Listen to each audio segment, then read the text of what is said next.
வழியில் நான் சென்று வாழ்வின் நிறை காண உன் பீடம் நான் வந்தேன்.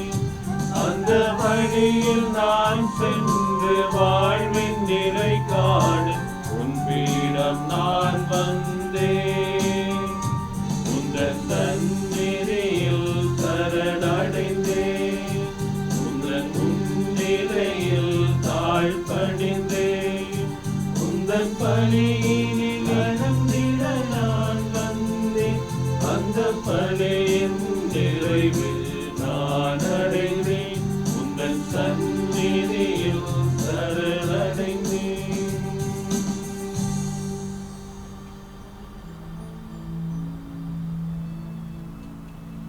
தந்தை மகன் தூயாவின் பெயராலே ஆமென். நம் ஆண்டவராகிய இயேசு கிறிஸ்துவின் அருளும் கடவுளின் அன்பும் தூயாவியாரின் நட்புறவும் உங்கள் அனைவரோடும் இருப்பதாக. ஆன்மாவோடும் இருப்பதாக. இயேசுவுக்குள் அன்புக்குரிய சகோதர சகோதரிகளே, மீண்டும் ஒரு புதிய நாளிலே புதிய காலை பொழுதிலே ஆண்டவருடைய சன்னிதானம் ஒன்றாக வந்திருக்கின்றோம். ஆண்டவருக்கு நன்றி பலி செலுத்த யாழ் சிண்டுக்குழி புனித கிளாரட் சிற்றாலயத்தில் நாங்கள் ஒன்றாக வந்திருக்கின்றோம். அன்புக்குரியவர்களே, இன்று பொது காலத்தினுடைய 12ஆம் வாரம் வெள்ளிக்கிழமை. இது மாசத்தினுடைய கடைசி வெள்ளிக்கிழமை. எனவே இந்த திருப்பலியிலே போலிமேரி தொலைக்காட்சியினூடாகவும் சமூக வலைத்தளங்களான முகப்புத்தகம் யூடியூப் சேனலினூடாகவும் இணைந்திருக்கக்கூடிய உங்கள் ஒவ்வொருவரையும் ஆண்டவருடைய திரு இருதயத்தினுடைய அன்பு முழுமையாக ஆட்கொள்ள வேண்டும் என்று சொல்லியும் ஆண்டவருடைய வழித்துணை பாதுகாப்பு உங்களோடு இருக்க வேண்டும் என்று சொல்லி நாங்கள் மன்றாடிக்கொள்வோம். முக்கியமாக இன்றைய நாளிலே தங்களுடைய பிறந்த நாட்கள், திருமண விழா, நினைவு நாட்கள், முக்கியமான நாட்களை கொண்டாடுகின்ற ஒவ்வொருவரையும் ஆண்டவருடைய திரு இருதயத்தினுடைய அன்பு முழுமையாக நிரப்ப வேண்டும் என்று சொல்லியும் ஆண்டவருடைய ஆசீர்வாதம் அவர்களோடு உங்களோடு என்றும் இருக்க வேண்டும் என்று சொல்லி நாங்கள் இந்த கல்வாரி பள்ளியிலே மன்றாடிக்கொள்வோம். சகோதரங்களே, தூய மறை நிகழ்வுகளை கொண்டாட நாம் தகுதி பெறும் பொருட்டு நம் பாவங்களை ஏற்றுக்கொள்வோம். எல்லாம் வல்ல இறைவனிடமும் சகோதர சகோதரிகளே உங்களிடமும் நான் பாவி என்று ஏற்றுக்கொள்கின்றேன். ஏனெனில் சிந்தனையாலும் சொல்லாலும் செயலாலும் கடமையில் தவறினாலும் பாவங்கள் பல செய்தேன். என் பாவமே, என் பாவமே, என் பெரும் பாவமே.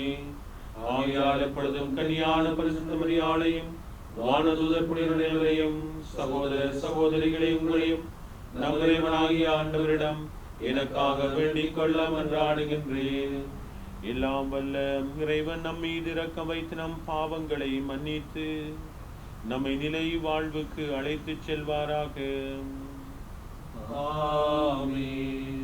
ஆண்டவரே இரக்கமாயிரும். ஆண்டவரே இரக்கமாயிரும். கிறிஸ்துவே இரக்கமாயிரும். இயேசுவே இரக்கமாயிரும். ஆண்டவரே இரக்கமாயிரும். ஆண்டவரே இரக்கமாயிரும். மன்றாடுவோமாக. உம்மையே நம்பி உம்முடைய அன்பில் நிலைத்திருப்பவர்களை நீர் என்றும் கைவிடுவதில்லை. இவ்வாறு நாங்கள் உமது திருப்பேரை எக்காலத்திலும் போற்றவும் உம்மை அன்பு செய்யவும் எங்களுக்கு அருள்வீராக. உம்மோடு தூய ஆவியானவரின் ஒன்றிப்பில் இறைவனா என்றென்றும் வாழ்ந்து ஆட்சி செய்கின்ற எங்கள் ஆண்டவரும் உமது திருமகனுமாகிய கிறிஸ்து வழியாக உம்மை மன்றாடுகின்றோம். ஆமென்.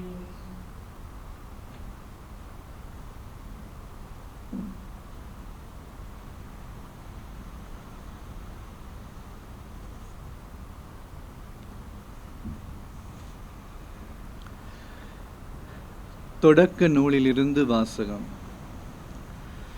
ஆபிரகாமுக்கு வயது 99 இருந்த பொழுது ஆண்டவர் அவருக்கு தோன்றி, நான் எல்லாம் வல்ல இறைவன், எனக்கு பணிந்து நடந்து மாசற்றவனாய் இரு என்றார். மீண்டும் கடவுள் ஆபிரகாமிடம், நீயும் தலைமுறை தோறும் உனக்கு பின்வரும் வழிமரபினரும் என் உடன்படிக்கையை கடைப்பிடிக்க வேண்டும். நீங்கள் கடைப்பிடிக்குமாறு உன்னோடும் உனக்கு பின்வரும் உன் வழிமரபினரோடும் நான் செய்து கொள்ளும் உடன்படிக்கை இதுவே. உங்களுள் ஒவ்வொரு ஆணும் விருத்த சேதனம் செய்து கொள்ள வேண்டும் என்றார். பின்பு கடவுள் ஆபிரகாமிடம், உன் மனைவியை சாராய் என அழைக்காதே, இனி சாராய் என்பதே அவள் பெயர். அவளுக்கு ஆசி வழங்குவேன், அவள் வழியாக உனக்கு ஒரு மகனையும் தருவேன். அவளுக்கு நான் ஆசி வழங்க அவள் வழியாக நாடுகள் தோன்றும்.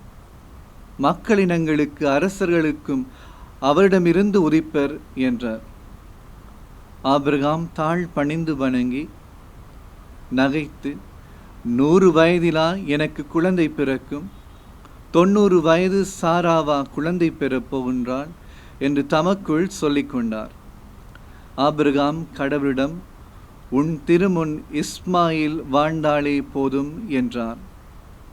கடவுள் அவரிடம், அப்படி அன்று, உன் மனைவி சாரா உனக்கு ஒரு மகனை பெறுவாள். அவனுக்கு நீ ஈசாக்கு என பெயரிடுவாய். அவனுடனும் அவனுக்கு பின்வரும் அவன் வழிமரபினருடனும் என்றுமுள்ள உடன்படிக்கையை நான் நிலைநாட்டுவேன். இஸ்மாயிலை பற்றிய உன் வேண்டுதலை நான் கேட்டேன். அவனுக்கு ஆசி வழங்கி அவனை மிக பெருமளவில் பழுகச் செய்வேன். 12 இளவரசர்களுக்கு அவன் தந்தையாவான். அவனிடம் இருந்து ஒரு பெரிய நாடு தோன்றும். ஆனால் சாரா உனக்கு அடுத்த ஆண்டில் இதே காலத்தில் பெறப்போகும் ஈசாக்கிடம் என் உடன்படிக்கையை நிலைநாட்டுவேன் என்றார். அவருடன் பேசி முடித்த பின் கடவுள் ஆபிரகாமை விட்டு சென்றார். இது ஆண்டவர் வழங்கும் அருள்வாக்கு. உமக்கே நன்றி. உங்கள் பல்லவி, ஆண்டவருக்கு அஞ்சி நடப்பவர் ஆசி பெற்றவராய் இருப்பார்.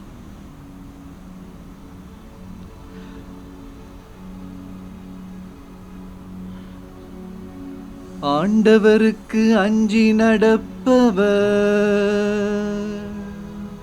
ஆசி பெற்றவராய் இருப்பார்.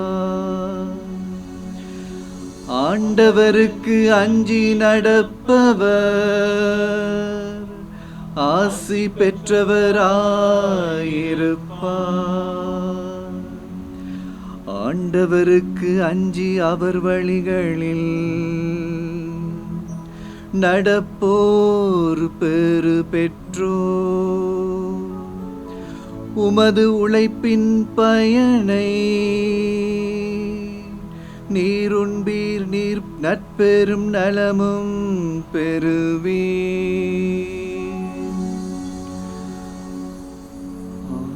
ஆண்டவருக்கு அஞ்சி நடப்பவர் ஆசி பெற்றவராயிருப்பர்.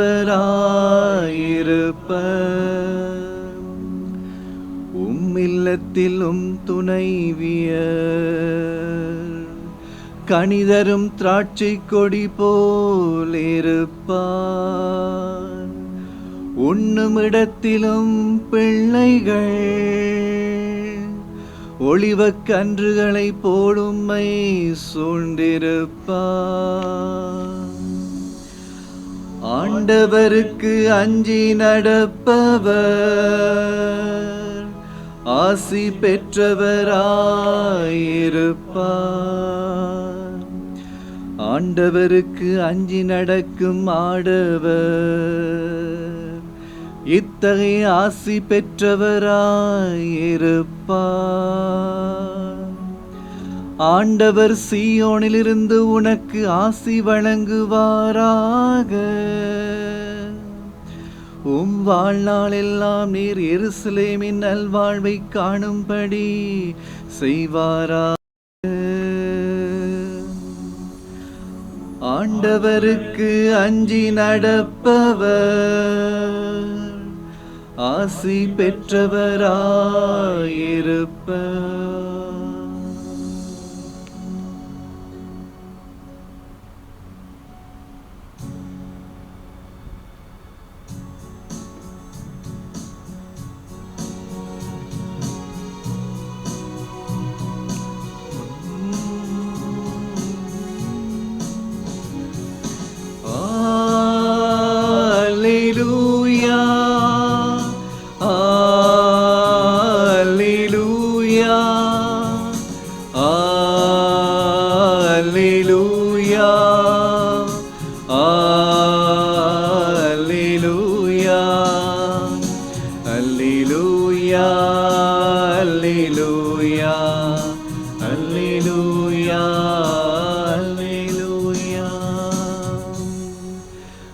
ஆண்டவர் நம் பிணிகளை தாங்கிக் கொண்டார், நம் துன்பங்களை சுமந்து கொண்டார். அல்லேலூயா.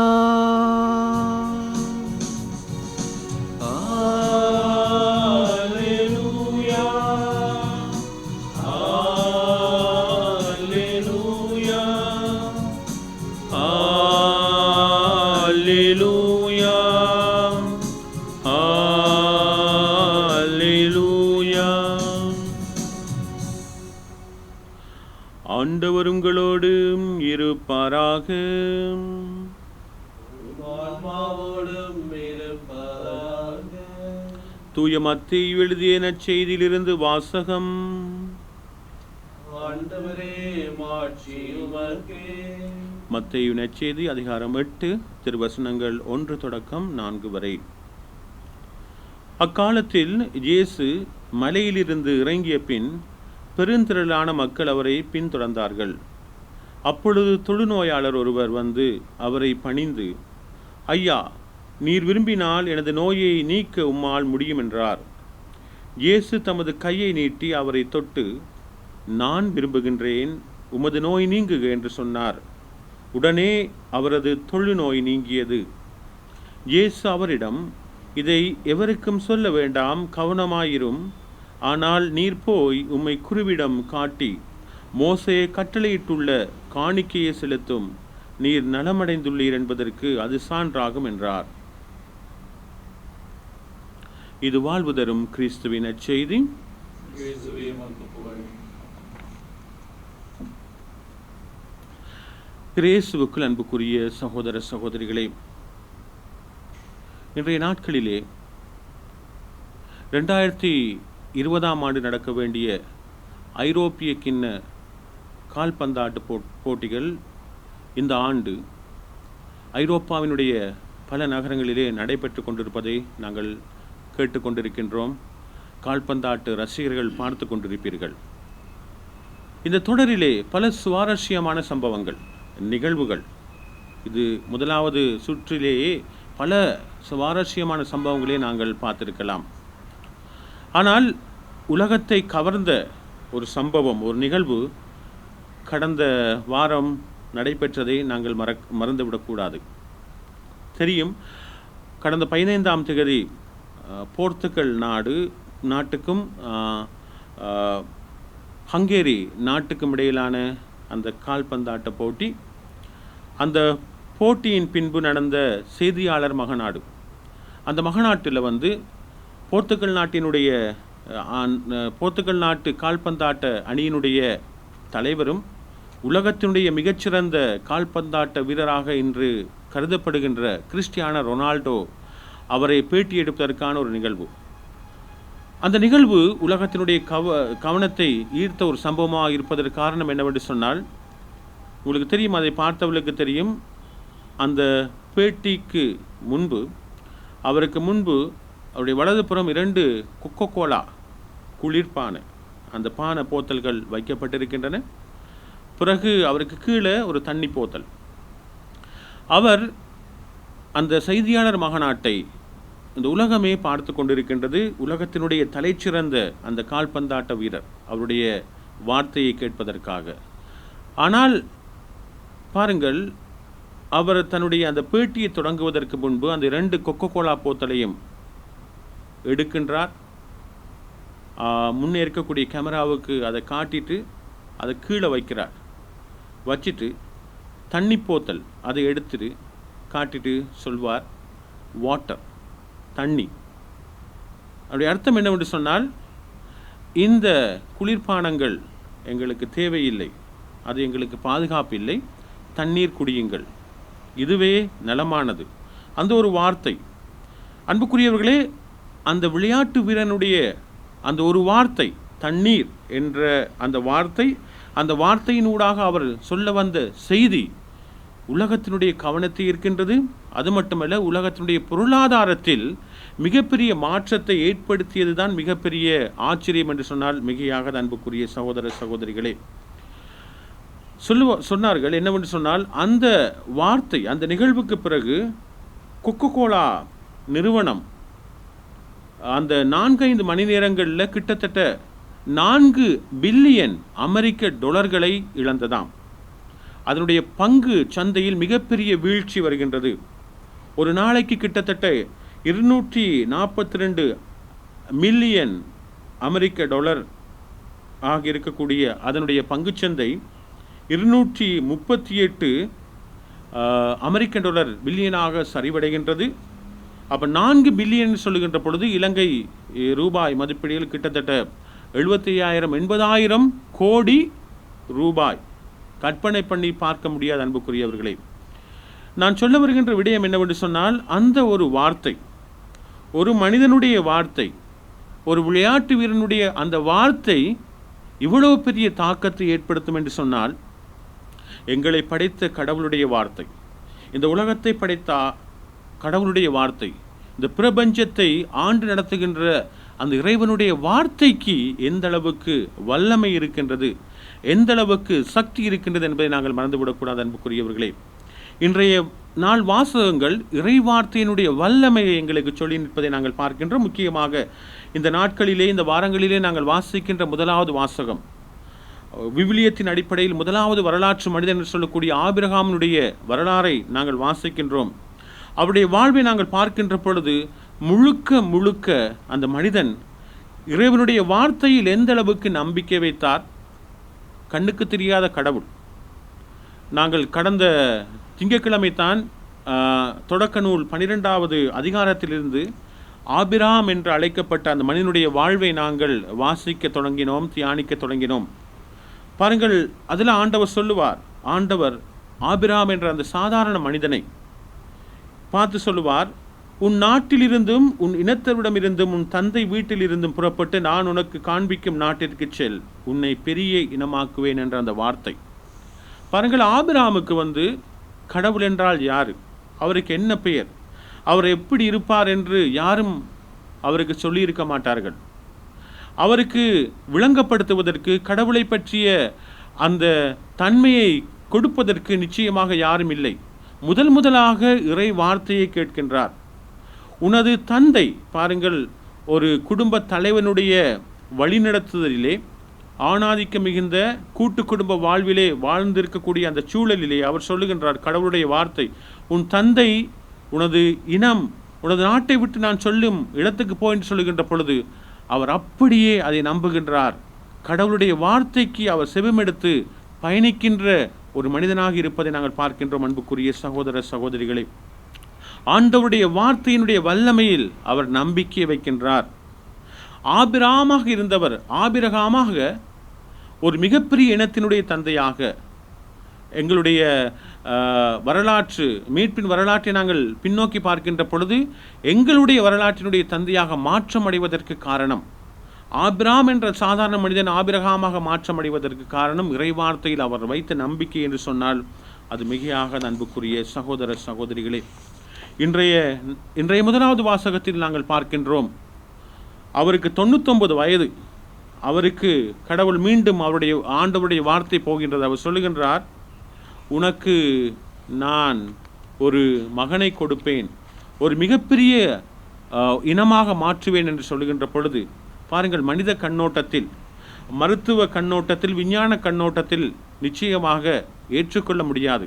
ஆனால் இறை வார்த்தையை அவர் நம்புவதை நாங்கள் பார்க்கின்றோம். அன்புக்குரியவர்களே, இன்று நாங்கள் பார்க்கின்றோம், விசுவாசத்தின் தந்தையாக, இனத்தின் தந்தையாக, ஒரு மிகப்பெரிய வரலாற்று மனிதனாக அந்த ஆபிரகாமாக இருந்தவர் ஆபிரகாமாக மாற்றமடைந்து இன்று போற்றப்படுவதற்கு காரணம் இறைவார்த்தையில் அவர் வைத்த நம்பிக்கை. இந்த நற்செய்தி வாசகத்தில் நாங்கள் பார்க்கின்றோம், இறை வார்த்தையினுடைய அந்த வல்லமையை நாங்கள் பார்க்கின்றோம். அந்த தொழுநோயாளர் அவர் ஆண்டவரை பார்த்து சொல்வார், என்னை குணமாக்கும் என்று சொல்லுகின்ற பொழுது பாருங்கள், ஆண்டவருடைய ஒரு வார்த்தை, உன் நோய் நீங்குக, நான் விரும்புகின்றேன் உன் நோய் என்ற அந்த வார்த்தை அவருக்கு குணத்தை கொடுப்பதையும் அவர் வாழ்வை மீண்டும் பெறுவதை நாங்கள் பார்க்கின்றோம். அன்புக்குரியவர்களே, எங்களுடைய வாழ்விலே நாங்கள் எந்த அளவுக்கு இறை வார்த்தையில் நம்பிக்கை வைத்து, இறை வார்த்தை வல்லமை உள்ளது, பலம் உள்ளது, எங்களுடைய வாழ்விலே மாற்றங்களை ஏற்படுத்தக்கூடியது என்ற நம்பிக்கையில் நாங்கள் இறை வார்த்தையை வாசிப்பவர்களாக, தியானிப்பவர்களாக இருக்கின்றோம் என்ற ஒரு கேள்வியை இன்றைய நாளிலே ஆண்டவர் எங்கள் ஒவ்வொருவரையும் பார்த்து கேட்கின்றார். ஒரு சின்ன ஒரு சம்பவம்.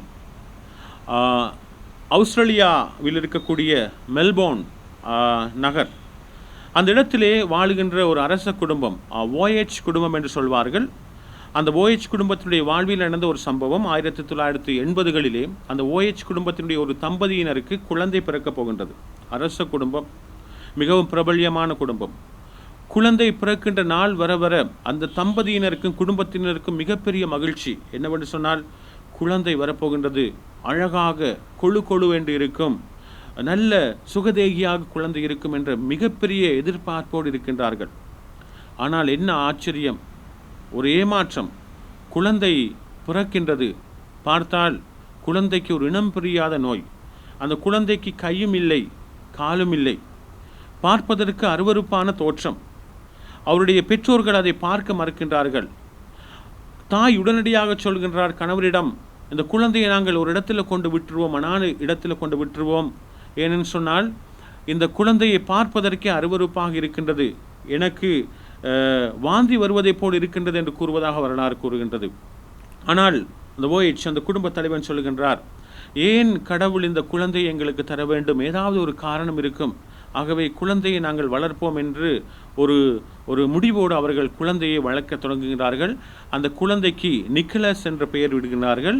அதை நிக் என்று அழைப்பதாக இன்று நாங்கள் யூடியூப் சேனல்களிலே போய் நிக் என்று அழைத்தால் எங்களுக்கு அவரை பற்றிய வாழ்க்கை வரலாறுகள், செயல்பாடுகள் எல்லாம் வரும். நிக் என்று அழைக்கப்படுகின்றார். குழந்தை தன்னுடைய இயலாமையை உணராமல் வளர்ந்து கொண்டு போகின்றது. பாடசாலையை சேர்க்கின்ற காலம் வருகின்றது. அதை பாடசாலையை சேர்க்கின்ற பொழுதுதான் தன்னுடைய இயலாமையை அது உணரத் தொடங்குகின்றது. பாடசாலையில் அந்த மாணவ மாணவிகள் நிக்கை நொள்ளிவிட்டு ஓடுவார்களாம். நிக், எங்களை மாதிரி நொல்லு பார்ப்போம். அடிச்சிட்டு ஓடுவார்களாம், எங்களை மாதிரி அடி பார்ப்போம். உனக்கு கையும் இல்லை, காலும் இல்லை, வாழ்க்கையும் இல்லை என்று அவரை தூற்றுவார்களாம். ஒரு நாள் வீட்டுக்கு வந்து அழுகின்றான். அப்பாவை அம்மாவை பார்த்து ஏசுகின்றான், ஏன் என்ன உயிரோடு வச்சிருக்கிறீங்க, என்னை கொன்றிருக்கலாமே, கடவுள் ஏன் என்ன இவ்வாறு படைத்தார் என்று அவர் அழுது அவர் கோபத்தோடு இருக்கின்ற பொழுது அவருடைய தந்தை அவரை பார்த்து சொல்லுவாராம், நிக், உன்னை இவ்வாறு கடவுள் படைத்ததற்கு ஏதாவது ஒரு காரணம் இருக்கும், ஆகவே நீ கடவுளை தூற்ற வேண்டாம், கடவுள் ஏதோ ஒரு செயல்பாட்டை உன்னூடாக செய்ய இருக்கின்றார் என்று சொல்லிட்டு இறை வார்த்தையை வாசிக்க கொடுத்தாராம். இறை வார்த்தையை அவர் வாசித்த பகுதி எதவென்று சொன்னால் யோவான் நற்செய்தி 9ஆம் அதிகாரம் 1-18 அதில் ஒரு சம்பவம் ஒன்று நடக்கும். தெரியும், பிறவியிலே பார்வையற்ற ஒரு குருடனை ஆண்டவர் குணமாக்குகின்ற நிகழ்வு. அப்போ பிறவியிலே பார்வையற்ற குருடனை அவர் குணமாக்க போகின்ற பொழுது அவருடைய அப்போஸ்தலர்கள் ஆண்டவர் இயேசுவை பார்த்து கேட்பார்கள், போதகரே, இவர் குருடராக பிறந்ததற்கு இவனுடைய பாவமா அல்லது இவனுடைய பெற்றோருடைய பாவம் காரணமா என்று கேட்கின்ற பொழுது ஆண்டவர் சொல்லுவார், இவன் குருடனாக பிறந்ததற்கு இவனுடைய பாவமோ இவருடைய பெற்றோருடைய பாவமோ அல்ல, மாறாக இவனின் ஊடாக ஆண்டவருடைய மாட்சி வெளிப்பட வேண்டும் என்று ஆண்டவர் திட்டம் கொண்டிருக்கின்றார் என்று சொல்லுவார். இதனூடாக அவருடைய மாட்சி வெளிப்பட வேண்டும் என்று திட்டம் கொண்டிருக்கின்றார் என்று சொல்லிவிட்டு அவரை குணமாக்குகின்ற அந்த நிகழ்ச்சி. அந்த நிகழ்ச்சியை பார்த்தவுடன் நிக் தன்னுடைய வாழ்விலே ஒரு உத்வேகத்தை பெறுகின்றார். நான் இவ்வாறு படைக்கப்பட்டதற்கு காரணம் ஆண்டவருடைய மாட்சி வெளிப்பட வேண்டும் என்பதா, ஆகவே கடவுள் ஏதோ ஒன்றை எதிர்பார்க்கின்றார் என்று அவர் சிந்திக்கின்றார். தன்னுடைய வாழ்விலே ஒரு புதிய சிந்தனையோடு வாழத் தொடங்குகின்றார். கடவுள் எனக்கு கொடுத்திருக்கக்கூடிய அந்த திறமை என்ன, ஆற்றல் என்ன என்ற அந்த கேள்வியோடு பயணத்தை தொடங்குகின்றார். பிறகு அவருடைய தந்தை அவருக்கு உதவி செய்கின்றார். அவர் தன்னுடைய ஒரு இளம் பராயத்தில் கண்டுபிடிக்கின்றார், அவருக்கு பேச்சாற்றல் நன்றாக இருக்கின்றது, மணிமணியாக முத்தாக பேசுகின்ற ஆற்றல். அந்த ஆற்றலை ஆண்டவர் எனக்கு கொடுத்திருக்கின்றார், அதை நீ விருத்தி செய்ய வேண்டும் சொல்லுகின்ற பொழுது தன்னுடைய பேச்சாற்றலை அவர் விருத்தி செய்ய தொடங்குகின்றார். அன்புக்குரிய சகோதர சகோதரிகளே, இன்றைக்கு அவர் உலகம் போற்றுகின்ற மிகப்பெரிய ஒரு பேச்சாளராக, மோட்டிவேஷனல் ஸ்பீக்கர் என்று சொல்வார்கள், மாணவர்களுக்கும் இளைஞர்களுக்கும் தன்னம்பிக்கையை கொடுக்கின்ற ஒரு பேச்சாளராக, ஒரு கதாபாத்திரமாக, நம்பிக்கையின் கதாபாத்திரமாக இருக்கின்றார். அதற்கு அடிப்படை காரணம் இறை வார்த்தை. அன்புக்குரிய சகோதர சகோதரிகளே, பின்பு அவர் எழுதிய முதலாவது புத்தகம், பாடசாலையில் இருக்கின்ற பொழுது சொன்னார்களாம், no leg, no arm, no life, கையும் இல்லை, காலும் இல்லை, வாழ்வும் இல்லை. அவர் எழுதிய முதலாவது புத்தகம் என்னவென்று சொன்னால் no leg, no arm, no worries. கையும் இல்லை, காலும் இல்லை, கவலையும் இல்லை என்ற அந்த புத்தகத்தை எழுதுகின்றார். மிகப்பெரிய பிரபல்யம் அடைவதை நாங்கள் பார்க்கின்றோம். அவர் தன்னுடைய 21வது வயதில் பட்டதாரியாக மாற்றமடைகின்றார். இன்றைக்கு அமெரிக்காவுடைய கலிஃபோர்னியாவில் வாழ்ந்து கொண்டிருக்கின்றார். திருமணம், 2 மகன்மார், 2 மகள்வார். பாருங்கள் அன்புக்குரியவர்களே, அவருடைய உருவத்தை நாங்கள் பார்த்தோம் என்று சொன்னால் இவ்வளவு குறைபாடுகளோடு இவ்வளவு மகிழ்ச்சியாக அவர் வாழ்கின்றாரா என்ற ஒரு கேள்வி எங்களுக்கு வரும். அன்புக்குரியவர்களே, அவர் இறை வார்த்தையில் நம்பிக்கை வைத்து எங்களுக்கு கூறுகின்ற ஒரு அறிவுரை என்னவென்று சொன்னால், நிக் சொல்லுவார், இறை வார்த்தையில் நாங்கள் ஊறினோம் என்று சொன்னால், இறை வார்த்தை எங்களை ஆட்கொள்கின்றது என்று சொன்னால், எப்பேற்பட்ட பலவீனத்தையும் நாங்கள் பலமாக மாற்ற முடியும் என்று சொல்லுவார். அவர் சொல்லுவார், இறை வார்த்தை எங்களை ஆட்கொள்கின்றது என்று சொன்னால் எப்பொழுதும் நாங்கள் மகிழ்ச்சியாக இருக்க முடியும். எனக்கு அது இல்லையே, இது இல்லையே, கை இல்லையே, கால் இல்லையே, வீடு இல்லையே, கவலை எங்களை ஆட்கொள்ளாது, நாங்கள் எப்பொழுதும் மகிழ்ச்சியாக இருக்க வேண்டும் என்று சொல்வார். 3வது சொல்வார், இறை வார்த்தை எங்களை ஆட்கொள்ளும் என்று சொன்னால் நாங்கள் எந்நிலையிலும் மக்களுக்கு ஒளியாக, உப்பாக இருக்க முடியும் என்று சொல்வார். அன்புக்குரியவர்களே, இந்த கொரோனா தொற்று காலத்திலே முடக்க நிலையில் இருக்கக்கூடிய நாங்கள் வீடுகளிலே இருந்து, தனிமையிலிருந்து எவ்வளவோ விடயங்களை நாங்கள் செய்கின்றோம். தொலைக்காட்சி பார்க்கின்றோம், விளையாடுகின்றோம், அலட்டுகின்றோம், எவ்வளோ விடயங்களை நாங்கள் செய்கின்றோம். செய்ய ஒன்றுமில்லை என்று சொல்லிவிட்டு நிறைய வேலைகளை நாங்கள் செய்து கொண்டிருக்கின்றோம். நாங்கள் ஒவ்வொரு நாளும் எவ்வளவு நேரம் இறைவார்த்தையை வாசிக்க, தியானிக்க நாங்கள் நேரம் கொடுக்கின்றோம் என்ற ஒரு கேள்வியை நாங்கள் கேட்டு பார்ப்போம். அன்புக்குரியவர்களே, அந்த நாளிலே நாங்கள் இறைவார்த்தை வாசிப்பதற்கு நேரங்களை கொடுத்து தியானித்து, இறைவார்த்தை பலம் உள்ளது என்ற அந்த ஆன்மீகத்தில் நாங்கள் உள்நுழைகின்ற மக்களாக இருக்கின்றோமா என்ற ஒரு கேள்வியை கேட்டு பார்த்து, ஆபிரகாமை போல, நிக்கை போல நாங்களும் இறை வார்த்தையில் நம்பிக்கை வைத்து இறைவார்த்தையினுடைய வல்லமையை உணர்கின்ற மக்களாக இருக்க வேண்டும் என்று சொல்லி தொடர்ந்தும் கடவுளை பார்த்து மன்றாடுவோம்.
கொடைகள் பெறுகின்றோம், அருள் வள்ளலும் கருணையில் வாழ்கின்றோம்.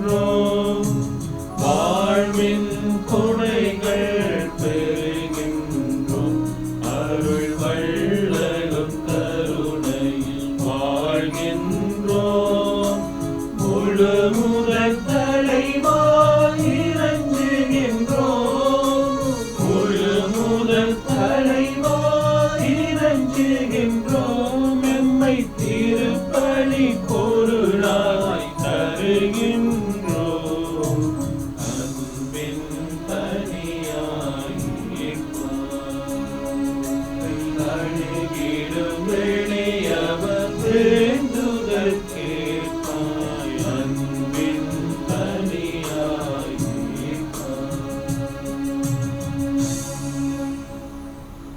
சகோதர சகோதரிகளே, என்னுடைய உங்களுடைய மானைப்பலி எல்லாம் உள்ள தந்தையாக இறைவனுக்கு ஏற்றதாகும்படி மன்றாடுங்கள். ஆண்டவர் தமது பேரின் வளர்ச்சிக்காகவும் ஆட்சிக்காகவும் தமது எதிர்மைக்காகவும் நலனுக்காகவும் உமது கையில் திருப்பலியை ஏற்றுக்கொள்வாராக. ஆண்டவர் எங்களை உம்மோடு புறவாக்கும் இப்புகழ்ச்சி பலியை ஏற்றலும், அதனால் நாங்கள் தூயோராக்கப்பட்டு உம்மை மகிழ்விக்கும் எங்கள் மனங்களின் காணிக்கைகளை உமக்கு அளித்திட அருள்வீராக. எங்கள் ஆண்டவராகிய கிறிஸ்து வழியாக உம்மை மன்றாடுகின்றோம். ஆமென். ஆண்டவர் உங்களோடு இருப்பாராக. ஆன்மாவோடும் இருப்பாராக. இதயங்களை மேலே எழுப்புங்கள். ஆண்டவரிடம் எழுப்பியுள்ளோம். நம் இறைவனாகிய ஆண்டவருக்கு நன்றி கூறுவோம். அது தகுதியும் நீதியுமானதே. ஆண்டவரே, தூயவரான தந்தையே, என்றும் உள்ள இல்லாமல் இறைவா, எங்கள் ஆண்டவராகிய கிறிஸ்து வழியாக எந்நாளும் இவ்விடத்திலும் நாங்கள் உமக்கு நன்றி செலுத்துவது மெய்யாகவே தகுதியும் நீதியுமாகும், எங்கள் கடமையும் மீட்புக்குரிய செயலுமாகும். ஏனெனில் கிறிஸ்து பிறந்து முன்னைய பாவ நிலையிலிருந்து மனிதரை புதுப்பித்தார், பாடுபட்டு எங்கள் பாவங்களை அழித்தார், இறந்தோடம் இருந்து உயிர்த்தெழுந்து நிலை வாழ்வுக்கு வழிவகுத்தார். தந்தை அவரும் இடம் விண்ணறி வந்து விண்ணகத்தின் கதவுகளை திறந்து வைத்தார். ஆகவே வானதூதர் அணிகளோடும் புனிதரின் பெருந்திரளோடும் நாங்கள் சேர்ந்து மக்கு புகழ்ச்சி பண்ணி செய்து முடிவின்றி சொல்லுவதாவது: தூயவர் தூயவர் தூயவர், வான்படைகளின் கடவுளாம் ஆண்டவர். விண்ணகமும் மண்ணகமும் அது ஆட்சியால் நிறைந்துள்ளன. உன்னதங்களிலே ஓசானா. ஆண்டவர் பேரால் வருபவர் ஆசி பெற்றவர். உன்னதங்களிலே ஓசானா. ஆண்டவரே, நீர்மையாகவே தூயவர், தூய்மை அனைத்திற்கும் ஊற்று. ஆகவே உம்முடைய ஆவியை பொழிந்து காணிக்கைகளை தூய்மைப்படுத்த உம்மை வேண்டுகின்றோம். இவ்வாறு எங்கள் ஆண்டவர் இயேசு கிறிஸ்துவின் உடலும் இரத்தமுமாக எங்களுக்கு இவை மார்பனவாக. அவர் பாடுபட உளம் கனிந்து தம்மை கையளித்த போது அப்பத்தை எடுத்து நன்றி செலுத்தி அதை பிட்டு தம் சீடர்களுக்கு அளித்து கூறியதாவது: அனைவரும் இதிலிருந்து பெற்று உண்ணுங்கள், ஏனெனில் இது உங்களுக்காக கையளிக்கப்படும் என்றார்.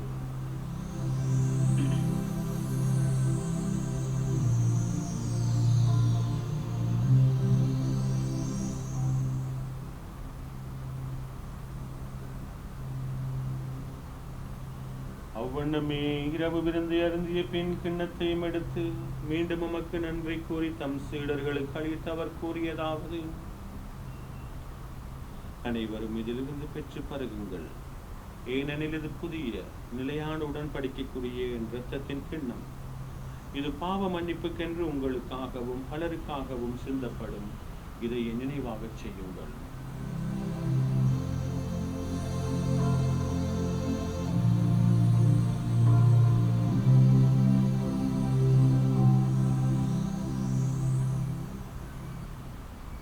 நம்பிக்கையின் மறைபொருள்.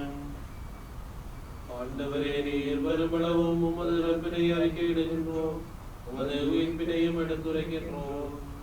ஆகவே ஆண்டவரே, நாங்கள் கிறிஸ்துவின் இறப்பினையும் உயிர்ப்பினை நினைவு கூர்ந்து வாழ்வு தரும் அப்பத்தை மீட்பளிக்கு கிண்ணத்தை உமக்கு ஒப்புக் கொடுக்கின்றோம்.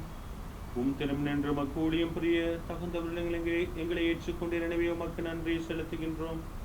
மேலும் கிறிஸ்துவின் உடலிலும் இரத்தத்திலும் பங்கு கொள்ளும் எங்களை தூய ஆவியார் ஒன்று சேர்க்க வேண்டும் என உம்மை தாழ்மையுடன் மன்றாடுகின்றோம்.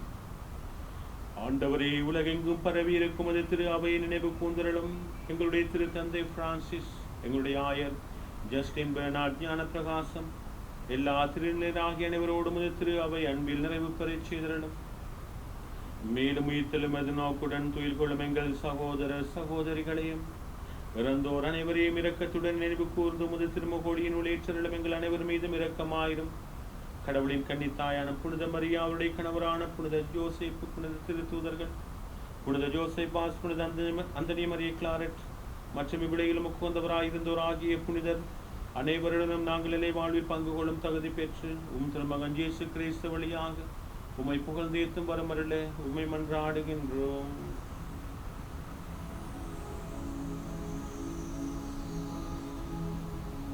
இவர் வழியாக இவரோடு இவரில் எல்லாம் வல்ல இறைவனாகிய தந்தையே, தூய ஆவியாரின் ஒன்றிப்பில் எல்லா புகழும் மாட்சியும் என்றென்று உமக்கே உரியது.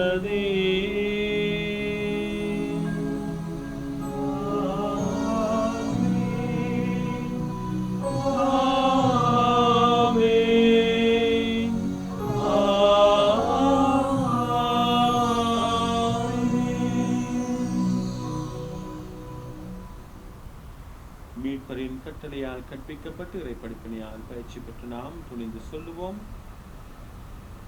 உலகில் இருக்கிற எங்கள் தந்தையே, உமது பெயர் புனிதென போற்றப் பெறுக. உமது ஆட்சி வருக. உமது திருமணம் விண்ணுலகில் நிறைவேறுவது போல மண்ணுலகில் நிறைவேறுக. எங்கள் அன்றாட உணவை இன்று எங்களுக்கு தாரும். எங்களுக்கு குற்றம் செய்வோரை நாங்கள் மன்னிப்பது போல எங்கள் குற்றங்களையும் மன்னியும். எங்களை சோதனைக்குட்படுத்தாதையும் தீமைகளை விடுவித்தருளும். ஆண்டவரே, தீமையிலிருந்தும் எங்களை விடுவித்து எங்கள் வாழ்நாளில் அமைதியை கனிவுடன் அருள உம்மை மன்றாடுகின்றோம். உமது இரக்கத்தின் உதவியால் நாங்கள் பாவத்திலிருந்து எப்போதும் விடுதலை பெற்று யாதொரு கலக்கமுமின்றி நலமாயிருப்போமாக. நாங்கள் எதிர்நோக்கி இருக்கும் பேரின்பத்திற்காகவும் மீட்பராகிய இயேசு கிறிஸ்துவின் வருகைக்காகவும் காத்திருக்கின்றோம். ஏனெனில் ஆட்சியும் வல்லமையும் மாட்சியும் என்றென்றும் அதே. ஆண்டவரே இயேசு கிறிஸ்துவே, அமைதியை உங்களுக்கு விட்டுச் செல்கின்றேன், என் அமைதியை உங்களுக்கு அளிக்கின்றேன் என்னும் திருத்தூதர்களுக்கு மொழிந்தீரே. எங்கள் பாவங்களை பாராமல் உமது திரு அவை நம்பிக்கையை கண்ணோக்கி உமது திருவுளத்திற்கு ஏற்ப அதற்கு அமைதியை முற்றுமையும் அளித்திருள்வீராக. என்றென்றும் வாழ்ந்து ஆட்சி செய்கின்றவர் நீரே. ஆமென். ஆண்டவருடைய அமைதி உங்களோடு என்றும் இருப்பதாக. ஆன்மாவோடும் இருப்பதாக. ஒருவருக்கொருவர் அமைதியை பகிர்ந்து கொள்வோம்.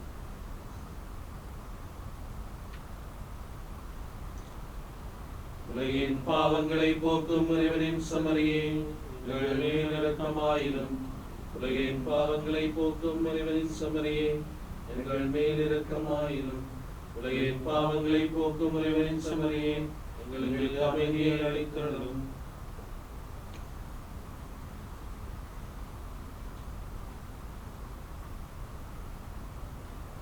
இதோ இறைவனின் செம்மறி, இதோ உலகின் பாவங்களை போக்குபவர்.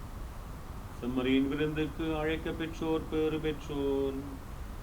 ஆண்டவரே, நான் தகுதியற்றவர், ஆனால் ஒரு வார்த்தை மட்டும் சொல்லியறணும், எனது ஆன்மா நலமடையும்.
உன் கோயில் குடிகொள்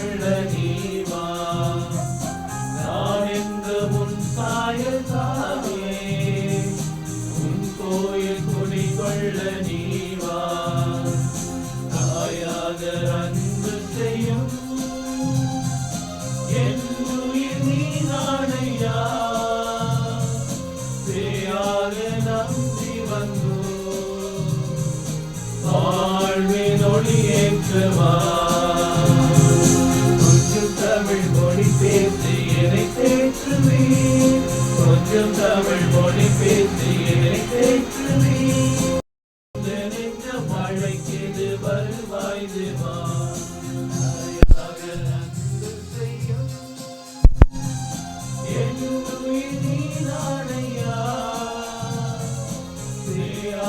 நம்பி வந்தோ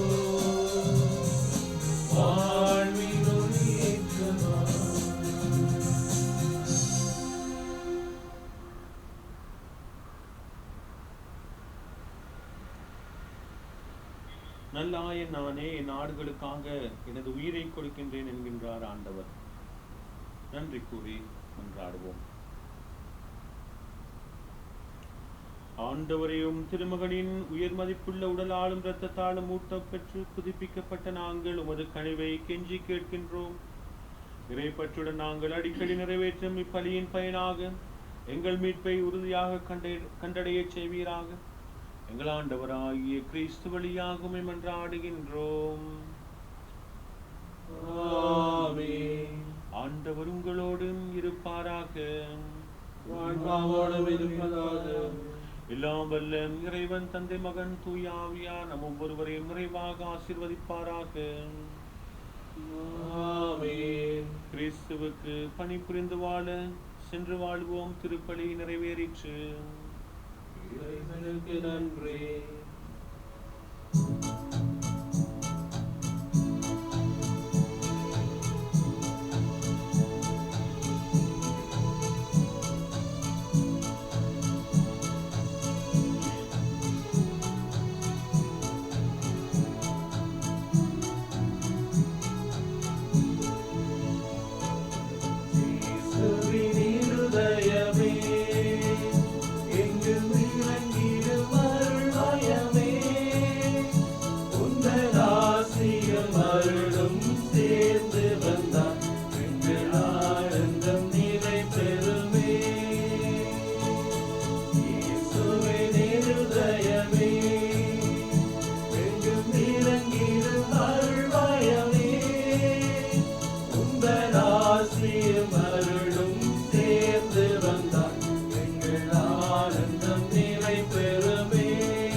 இதயத்தில்